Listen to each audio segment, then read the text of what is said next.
onto some Michael Jackson news. Onto some MJ Controversies King of Pop news. Ain't gonna lie. Y'all remember when MJ passed?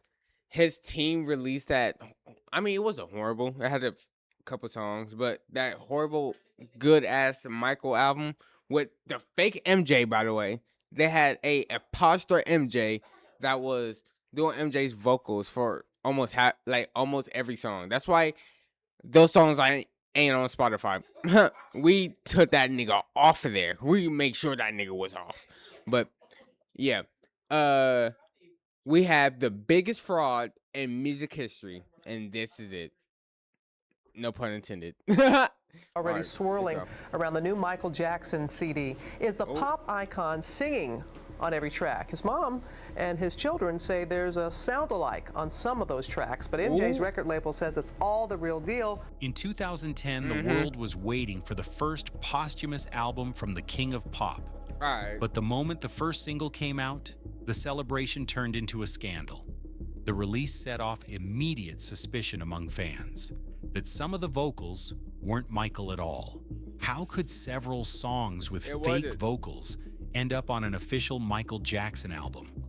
According to TMZ, Jackson's family says the tracks are fakes, sung by a Michael impersonator. Less than a year after Michael's passing, his estate and Sony Music Entertainment signed too. Like less than a year than this nigga passed, and they already want to make bank.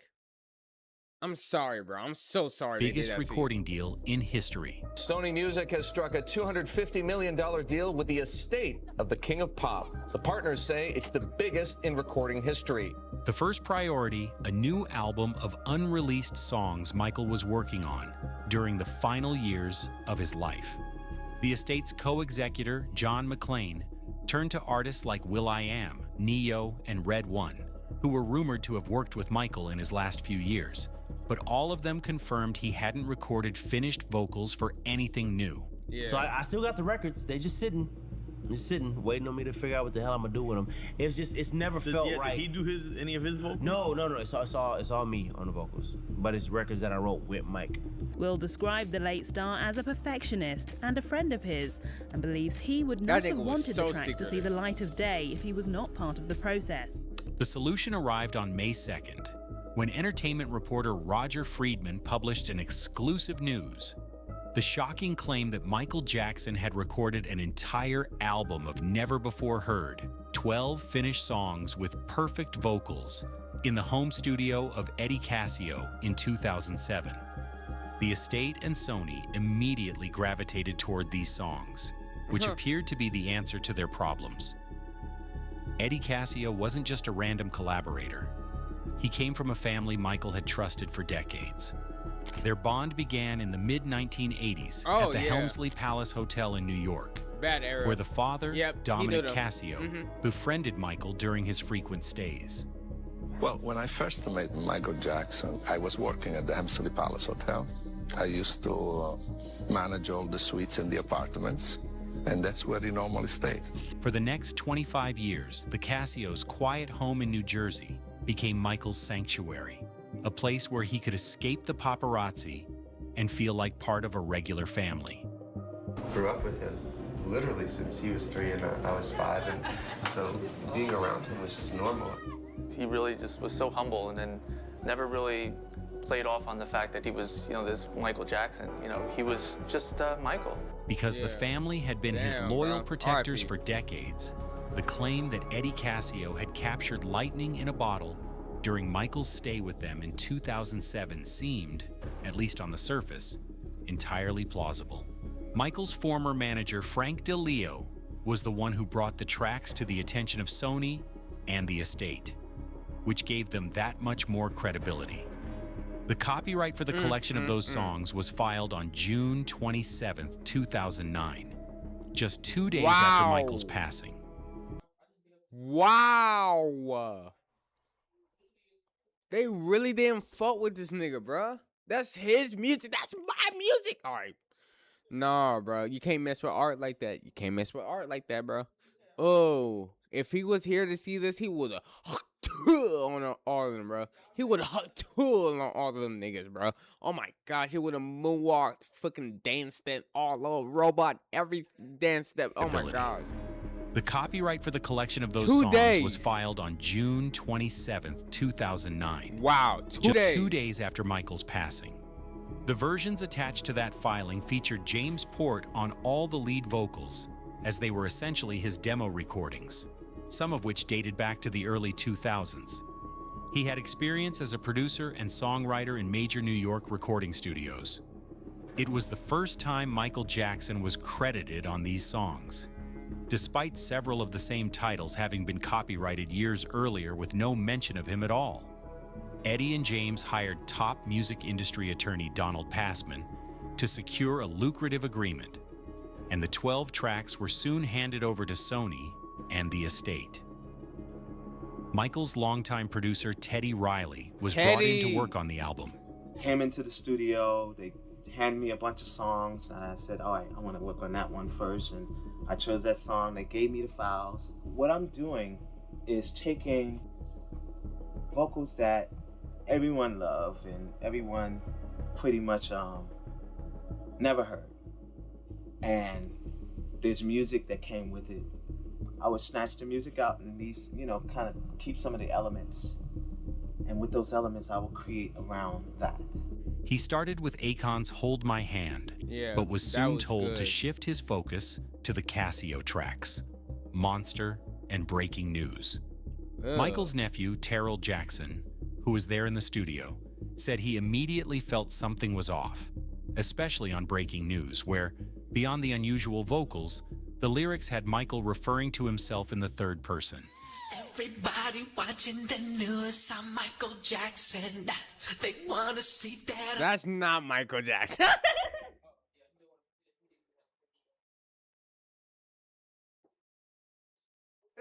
Oh my God, that is not Mike. That is not Big Mike, bro. I'm sorry, that's Michael Watson, but that's not Michael the Jackson. That's not Michael Joseph Jackson, bro. Hell no. The lyrics had Michael referring to himself in the third person. No. Everybody watching the news, I'm Michael Jackson. They want to see that I fall, 'cause I'm Michael Jackson. Once Teddy Riley is assigned these songs, the goal isn't investigate. The goal is to deliver. What? The lyrics had Michael referring to himself in the third person.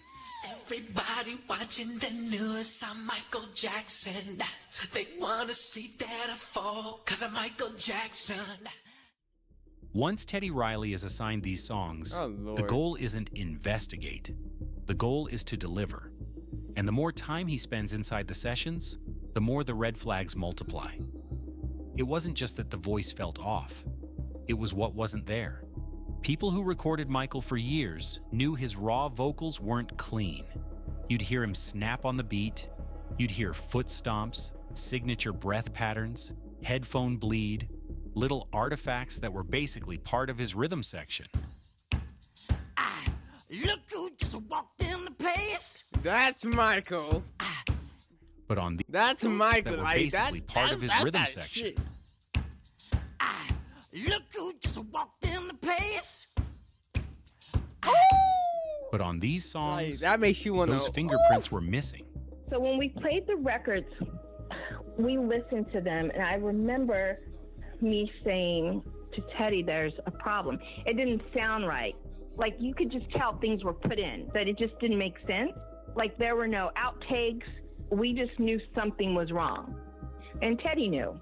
After hearing another Casio track called Keep Your Head Up, everyone in the studio was convinced the vocals weren't Michael. Several members of the Jackson family, including Randy, Jermaine, and TJ, were invited to the studio, and they all felt the same way. I remember when Teddy and I were at Encore listening to Keep Your Head Up. We both knew it wasn't my uncle. Teddy stopped working on it because, and I quote, "It didn't sound enough like Michael." He also said he was only working on the Casio records in hopes that he would eventually be given a real Michael Jackson song. To contain the fire, the estate arranged a listening session, bringing in engineers and producers who'd worked with Michael to judge the vocals firsthand. Some thought it might be him but wouldn't guarantee it. Others said it wasn't. And there was no clear, unanimous, yes, definitely Michael conclusion. Terrell Jackson identified a possible match for the vocals, which was Jason Malachi, whose track Mamacita ended up on TMZ back in 2007 and was mistaken by many as a new leaked Michael Jackson song.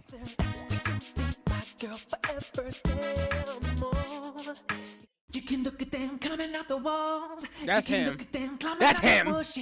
Engineer Michael Prince identified a phrase on one of the Casio tracks that was clearly copied and pasted from Michael's 1995 Earth song.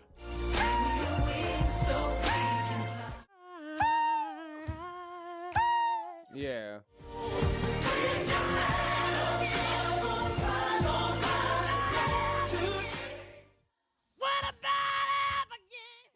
You hear a real breath here, a real ad-lib there. So the lead vocal starts to feel authentic even when it isn't. Yeah. After the listening session, Eddie Casio and James Port are brought in to defend the songs directly. And this is where the entire story should have been settled with one simple thing: proof. If Michael recorded these in 2007, there should be raw and alternate vocal takes, session backups, Pro Tools sessions, because that's how real recording works, especially with Michael Jackson. Yep. Instead, what they offer is the least believable explanation possible. They claim Michael loved the vocal comp so much that he asked them to destroy the outtakes. Nobody would ever do that. Nobody would ever do that, you know? It's Michael Jackson. He might change his mind. You don't ever erase anything, ever, you know? The fact that they had one hard drive that had these songs on there and no other hard drive worked anymore, and they'd all been destroyed, and all the other takes had been erased, and even the computer they used at the time stopped working. Mind you, they always had their lawyer sitting there with them. You know, they promised hard drives, but nothing showed up, and, you know, they threw things away, and just a bunch of lies. The Michael Jackson-sounding vocals for those tracks were recorded by Jason Malachi sometime in late 2009 and early 2010, carefully produced by Eddie Casio and James Port to mimic Michael's voice, and reinforced with authentic, sampled ad-libs and breaths before they were presented to Sony and the estate in May. Despite all the doubts, the estate didn't stop the project. Wow. Teddy Riley continued to work on the album. They really were excited about me working on the next song. They started giving me some more songs to do. When the first single, Breaking News, was premiered, the public reaction was immediate and overwhelming. Fans flooded online spaces insisting the voice wasn't Michael. Thank you. In response, the estate's attorney Howard Weitzman issued a statement presenting the situation as if the vocals had been conclusively verified, which was untrue. Sony and the estate went into full damage control mode. The Casios, along with Teddy Riley, were put forward in high-profile TV appearances, most notably on The Oprah Winfrey Show, to defend the vocals and explain away the odd sound as processing or demo issues. This nigga know he lying. Reassure fans Look at his before face. release. Eddie, there have been some questions, you know, about, first of all, that this people saying that this isn't Michael's voice. Yes. You know that. What can you tell us about that? I can tell you that it is Michael's voice. He recorded right there in my basement. Lying on the dead person's name is crazy. People saying that this isn't Michael's voice. Yes. You know that. What can you tell us about that? I can tell you that it is Michael's voice. He said, money, he money, recorded money. right there in my basement. In that little room with the mat on the floor? Yep. This is Michael's voice. Teddy! Teddy! Mat on the floor? Yep. This is Michael's voice. And so many people, including some of the family, they doubt that is him. Why do you say for sure it is him? Because you can hear the authenticity in his voice, and you can hear like the natural part of him, and no one can really do a scream like that strong scream on the music that you hear, like Michael. He be waiting with his camera on focus. It was a dream come true to be able to record him in my home studio. was pretty good studio, you know? You make a studio the best you can make it. You're just trying to get the sound out of it. And they did it. When they first had it, they did the processing and they did melodyning because there were a lot of flat notes. Because Michael was going in to do the ideas. You know, he would never consider it being a final vocal. In the end, Sony and the estate released the Michael album with 3 Casio tracks included. Eddie Casio and James Port successfully passed off fraudulent recordings as authentic and secured millions of dollars in the process.